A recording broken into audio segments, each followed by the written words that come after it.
স্বাগত আরেকবার সিলেট স্টুডিও থেকে চ্যানেল এস সিলেট নিউজে।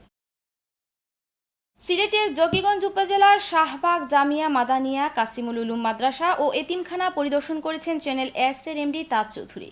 বুধবার তিনি মাদ্রাসায় পৌঁছালে মাদ্রাসার শিক্ষার্থীরা তাকে অভ্যর্থনা জানান। পরে তাজ চৌধুরী মাদ্রাসার শিক্ষকদের সাথে নিয়ে মাদ্রাসা কম্পাউন্ড ঘুরে দেখেন এবং মাদ্রাসার মুহতামিম ও শিক্ষকদের সাথে মত বিনিময় করেন। বিস্তারিত এম হাসানুল হক উজ্জ্বলের রিপোর্টে, ক্যামেরায় ছিলেন লিটন চৌধুরী। সিলেটের জকিগঞ্জ উপজেলার বারোহাল ইউনিয়নে 1975 সালে প্রতিষ্ঠা লাভ করে শাহবাগ জামিয়া মাদানিয়া কাসিমুল উলুম মাদ্রাসা ও এতিমখানা। বর্তমানে এখানে 53 জন শিক্ষকের তত্ত্বাবধানে প্রায় 1400 জন শিক্ষার্থী কিন্ডার গার্ডেন থেকে শুরু করে কিরাত হিফজ শাখা ও পৃথক বালিকা শাখায় অধ্যয়ন করে লেখাপড়া করছেন। প্রবাসীদের অর্থায়নের শুরু থেকে এ পর্যন্ত প্রতিষ্ঠানটির কার্যক্রম চলছে। শিক্ষার গুণগত মান বৃদ্ধি পাওয়ায় এখানে শিক্ষার্থীদের সংখ্যা বাড়ার পাশাপাশি ব্যয়ও বাড়ছে। তাই দিনই এই প্রতিষ্ঠানটি চালাতে হিমশিম খাচ্ছেন সংশ্লিষ্টরা। তারা প্রবাসীদের আরও আন্তরিক হওয়ার আহ্বান জানিয়েছেন। আগামী বছরের পরিকল্পনা নেওয়া হয়েছে, যেহেতু মসজিদের খাম চলের, মসজিদের খাম কমপ্লিট এবং এতিমখানার বিল্ডিং কমপ্লিট করিয়া উঠতে এবং এতিম বাচ্চাইন্তর খাওয়া দাওয়া বোর্ডিং সহ প্রায় 4 কোটি টাকার প্রজেক্ট সামনে রাখা হয়েছে। মাদ্রাসায় রয়েছে গরিব ও এতিম শিক্ষার্থীদের বিনামূল্যে থাকা ও খাওয়ার ব্যবস্থা। তাই এখানে অসংখ্য শিক্ষার্থী দেশের বিভিন্ন স্থান থেকে এসে ভর্তি হয়ে লেখাপড়ার সুযোগ গ্রহণ করছেন। তারা এখানে থেকে সুশিক্ষায় শিক্ষিত হয়ে দেশের কল্যাণে কাজ করার প্রত্যয় ব্যক্ত করেছেন।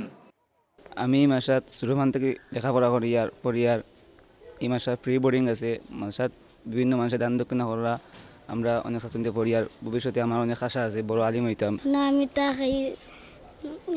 তাকে বেতন লাগে না, খুব মায়া করে। আমি মাদ্রাসার তাকে লেখাপড়া করি, অনেক উপকার পাই। বাড়িতে কোনো ঠিকানা লাগে না, এই মাদ্রাসাত আমরা পড়ি খাই। এদিকে বুধবার চ্যানেল এস এর প্রধান নির্বাহী তাজ চৌধুরী শাহবাগ জামিয়া মাদানিয়া কাসিমুল উলুম মাদ্রাসা ও এতিমখানা পরিদর্শন করেছেন। সকালে তিনি মাদ্রাসায় পৌঁছালে মাদ্রাসার শিক্ষার্থীরা তাকে অভ্যর্থনা জানান। পরে তাজ চৌধুরী মাদ্রাসার শিক্ষকদের সাথে নিয়ে বিশাল মাদ্রাসা কম্পাউন্ড ঘুরে দেখেন। তিনি মাদ্রাসার সার্বিক কার্যক্রমে সন্তোষ প্রকাশ করেছেন। আলহামদুলিল্লাহ, আমি 4 বছর আগে আসলাম শাহবাগ জামিয়া ভিজিট করার লাগে। তো এখন আজকে যখন দেখলাম খুবই খুশি লাগে যে তার কাজ খুব দ্রুতগতিতে চলের। আর এটা শুধুমাত্র সম্ভব প্রবাসী এবং আমরা দেশের যত দাতা সকল আছেন তার মাধ্যমে। ইন্টারেস্টিং জিনিস হইল গিয়ে এবং সবচেয়ে ভালো জিনিস একটা হইল গিয়ে, দিস ইজ দ্য অনলি মাদ্রাসা এবং অরফেনেজ যেটা বাংলাদেশ সরকারের অনুমোদিত এনজিও রেজিস্টার।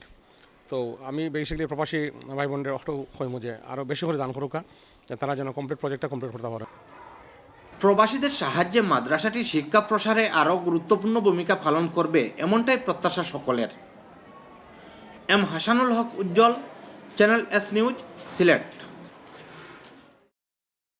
সিলেট লেখক ফোরাম আয়োজিত পিঠা ও ঘুড়ি উৎসব, আলোচনা সভা ও সাহিত্য আড্ডায় প্রধান অতিথির বক্তব্যে সিলেট 2 আসনের সাবেক এমপি আলহাজ শফিকুর রহমান চৌধুরী বলেছেন, উৎসব আয়োজনের মাধ্যমে আমাদের দেশীয় ঐতিহ্যকে সম্পূর্ণ ব্যতিক্রম ও ভিন্ন ধারায় উপস্থাপন লেখক ফোরামের একটি প্রশংসনীয় উদ্যোগ। আমাদের শেকড়ের সন্ধান আমাদেরকেই করতে হবে। ফোরাম সভাপতি গীতিকার কবি নাজমুল ইসলাম মকবুলের সভাপতিত্বে অনুষ্ঠানে প্রধান আলোচকের বক্তব্য রাখেন বাংলাদেশ আঞ্জুমানে আল ইসলার কেন্দ্রীয় মহাসচিব প্রিন্সিপাল মাওলানা মুফতি AKM মনোয়ার আলী। কবি মোহাম্মদ আজম আলীর পরিচালনায় আলহাজ তাহির আলী উচ্চ বিদ্যালয়ে অনুষ্ঠিত অনুষ্ঠানে বিশিষ্ট অতিথির বক্তব্য রাখেন বিশ্বনাথ থানার অফিসার ইনচার্জ মনিরুল ইসলাম PPM, রাগিব রাবেয়া ডিগ্রি কলেজের অর্থনীতি বিভাগের প্রফেসর আব্দুল ওয়াহাব, বিশ্বনাথ প্রবাসী এডুকেশন ট্রাস্টের জয়েন্ট সেক্রেটারি মোহাম্মদ মজনু মিয়া সহ আরও অনেকে। পিঠা উৎসবে প্রথম আলহাজ তাহির আলী উচ্চ বিদ্যালয়ের ছাত্রী রাবিনা বেগম, দ্বিতীয় রৌবা বেগম এবং তৃতীয় স্থান অর্জন করে ফজিলা বেগম। ঘুড়ি উৎসবে প্রথম ওমর ফারুক সুজন, দ্বিতীয় আরিফুদ্দিন এবং নুমান হোসেন তৃতীয় স্থান অর্জন করে। সামাজিক সংগঠন শাপলা সংঘের 33 বছর পূর্তির শেষ দিনে প্রায় শতাধিক মানুষকে ফ্রি বিভিন্ন ধরনের চিকিৎসা সেবা দেওয়া হয়েছে। এদের মধ্যে মহিলা ও পুরুষদের ফ্রি চক্ষু অপারেশন এবং গরিব অসহায় শিশুদের খতনা ছিল অন্যতম।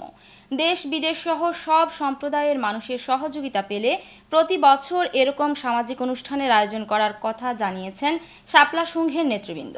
বিস্তারিত হোসেন আহমদ সুজাদের রিপোর্টে, ক্যামেরায় ছিলেন রুহিন আহমদ। 1984 সালে সিলেট মহানগরীর শাপলাবাগ এলাকায় কিছু স্বপ্নবাজ ব্যক্তিদের নিয়ে গঠিত শাপলা সংঘের 33 বছর পূর্তি অনুষ্ঠানের শেষ দিনে আয়োজন করা হয় ফ্রি মেডিকেল ক্যাম্পের। অসহায় শতাধিক পুরুষ মহিলাদের চোখের ফ্রি চিকিৎসা ও অপারেশন এবং শিশুদের বিনামূল্যে খতনার ব্যবস্থা করে দেওয়া হয় মেডিকেল ক্যাম্পে। বিনামূল্যে চিকিৎসা সেবা পাওয়ায় শাপলা সংঘের প্রতি প্রাণ ভরে কৃতজ্ঞতা প্রকাশ করলেন অসহায় মানুষরা। শাপলা সংঘ আমরা এই সহযোগিতা করা আমরা খুব খুশি। শাপলা সংঘ যে চিকিৎসাটা দিয়েছে ওই চিকিৎসায় আমরা অত্যন্ত খুশি, আর তাদেরকে আল্লাহ ভালো করুক। আমার বাচ্চাটারে এখানে লইয়া আইছি, তারা মুসলমান হরাইয়া দিয়ে আপনারা লাগিল দোয়া করুন। আমি গরিব মানুষ, আমার ছেলের মুসলমানি দিলার জন্য আমি খুব খুশি হয়েছি, আমি দোয়া করাম আপনার। সমাজের অসহায় সুবিধাবঞ্চিত মানুষদের সেবার জন্য প্রতিষ্ঠিত হয়েছে শাপলা সংঘ। প্রতি বছর চিকিৎসা সহ বিভিন্ন কার্যক্রম করার প্রত্যয় শাপলা সংঘের নেতাদের কণ্ঠে। আশা রাখি প্রত্যেক বছর আমরা এইভাবে আমাদের এই কার্যক্রম আমরা অব্যাহত রাখবো আত্মমানবতার সেবায়। আমাদের যে এখন চক্ষু শিবির চলতেছে, খতনা চলতেছে, প্রায় 100 জন রোগের চক্ষের স্থানীয় অপারেশন হচ্ছে। আমরা আশা করছি আগামীতেও দেশবাসী যদি সহযোগিতা পায়। সকাল 10টা থেকে শুরু হওয়া ফ্রি মেডিকেল ক্যাম্প চলে সন্ধ্যা 6টা পর্যন্ত। Hussain Ahmed Sujad, channel S news, Sylhet. বিশ্বনাথে পঞ্চগ্রাম সমাজ কল্যাণ পরিষদের বার্ষিক সাধারণ সভা অনুষ্ঠিত হয়েছে। শনিবার স্থানীয় একটি কমিউনিটি সেন্টারে এই প্রথম বার্ষিক সাধারণ সভা অনুষ্ঠিত হয়। সভায় স্বদেশ আগমন উপলক্ষে সংগঠনের পক্ষ থেকে এলাকার যুক্তরাজ্য প্রবাসী কমিউনিটি নেতা আব্দুল কাদের, দাবির মিয়া ও রফিক মিয়াকে সংবর্ধনা দেওয়া হয়। সভায় বক্তারা বলেন, 2016 সালের 11 ফেব্রুয়ারি দক্ষিণ বিশ্বনাথের বৈদ্য কাপন, সুরিরখাল, মণ্ডল কাপন, সেনারগাঁও ও ভুকশাইল গ্রাম নিয়ে গঠন করা হয় পঞ্চগ্রাম সমাজ কল্যাণ পরিষদ। সকলের সম্মিলিত প্রচেষ্টা আর প্রবাসীদের সহযোগিতায় সংগঠনটি আদর্শ সমাজ গঠন এবং এলাকার উন্নয়নে গুরুত্বপূর্ণ অবদান রাখতে সক্ষম হবে। পঞ্চগ্রাম সমাজ কল্যাণ পরিষদের সভাপতি আব্দুল মসব্বিরের সভাপতিত্বে অনুষ্ঠানে সংবর্ধিত অতিথির বক্তব্য রাখেন যুক্তরাজ্য প্রবাসী কমিউনিটি নেতা আব্দুল কাদের, দবির মিয়া ও রফিক মিয়া। সংগঠনের প্রচার সম্পাদক জয়নাল আবেদিনের উপস্থাপনায় অনুষ্ঠিত সভায় বক্তব্য রাখেন সংগঠনের সহ সভাপতি আব্দুল আহাদ ও অর্থ সম্পাদক মনির মিয়া মইনুল। এর আগে অনুষ্ঠানের শুরুতে বার্ষিক প্রতিবেদন উপস্থাপন করেন সংগঠনের সাধারণ সম্পাদক মোহাম্মদ মধু মিয়া ও পবিত্র কুরআন থেকে তেলাওয়াত করেন হাফিজ শিপলু আমিন। অনুষ্ঠানে পঞ্চগ্রাম সমাজ কল্যাণ পরিষদের প্রধান উপদেষ্টা আরশ আলী মেম্বার, উপদেষ্টা সদস্য মোহাম্মদ নসির মিয়া, সমাজ কল্যাণ সম্পাদক ফিরোজ মিয়া, ধর্ম বিষয়ক সম্পাদক শিপন মিয়া, ক্রীড়া ও সাংস্কৃতিক সম্পাদক রুমেল মিয়া, কার্যনির্বাহী সদস্য ফজর মিয়া, সাজ্জাদ মিয়া, কামাল মিয়া, আয়না মিয়া, হেলাল মিয়া, আব্দুর রূপ ও উপস্থিত ছিলেন। হবিগঞ্জে বাংলাদেশ ক্রিকেট বোর্ডের রবি স্পিনার হান্ট কার্যক্রম অনুষ্ঠিত হয়েছে। সম্প্রতি হবিগঞ্জের আধুনিক স্টেডিয়ামে দিনব্যাপী ট্রায়ালে 94 জন তরুণ উদীয়মান স্পিনার অংশগ্রহণ করেন। সেখান থেকে চূড়ান্ত পর্বের জন্য মনোনয়ন পেয়েছেন 12 জন। এর মাঝে বামহাতি অফ স্পিনার 5 জন, ডানহাতি অফ স্পিনার 4 জন ও ডানহাতি লেগ স্পিনার 3 জন। স্পিনার হান্ট প্রতিযোগিতা হবিগঞ্জের তরুণ স্পিনারদের মাঝে উৎসাহ উদ্দীপনার সৃষ্টি করে। বৃহস্পতিবার সকালে হবিগঞ্জ আধুনিক স্টেডিয়ামে প্রধান অতিথি হিসেবে স্পিনার হান্ট কার্যক্রমের উদ্বোধন করেন হবিগঞ্জের ভারপ্রাপ্ত জেলা প্রশাসক মোহাম্মদ শফিউল আলম। এরই সঙ্গে শেষ করছি সিলেট স্টুডিও থেকে channel S Sylhet news. Sylhet বিভাগের প্রত্যন্ত অঞ্চলের খবর জানতে চোখ রাখুন চ্যানেল এস এর পর্দায়। এতক্ষণ সঙ্গে থাকার জন্য ধন্যবাদ। আল্লাহ হাফিজ।